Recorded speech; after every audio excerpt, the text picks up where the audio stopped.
أما بعد أعوذ بالله من الشيطان الرجيم بسم الله الرحمن الرحيم قل هو الله أحد الله الصمد لم يلد ولم يولد ولم يكن له كفوا أحد. آپ لوگوں کے سامنے ایک چھوٹی تقریر لے کے کھڑا ہوں. اس کا نام ہے 15 اگست. آج کا دن ہم سب کے لیے بہت اہم ہے کیونکہ یہ دن ہمیں ہمارے ان بزرگوں کی قربانیاں یاد دلاتا ہے جنہوں نے ہندوستان کو آزاد کرانے کے لیے اپنی جان قربان کی. 15 اگست 1947 کو ہمیں وہ آزادی ملی جس کا خواب ہمارے رہنماؤں نے دیکھا تھا. آزادی صرف ایک لفظ نہیں بلکہ ایک نعمت ہے جس کے لیے ہمارے آبا و اجداد نے طویل جدوجہد کی.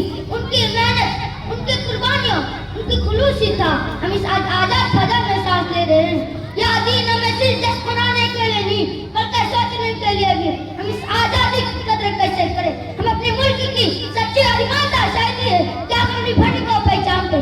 آئیے آج کے دن ہمیں یاد کریں. ہم اپنے وطن کی خدمت کریں گے، فرقہ واریت اور نفرت کو ختم کریں گے اور علم، محبت اور اتحاد پائے گا نام کریں گے. ہم اپنی شہیدوں کو یاد رکھنا ہے، ان کی مثال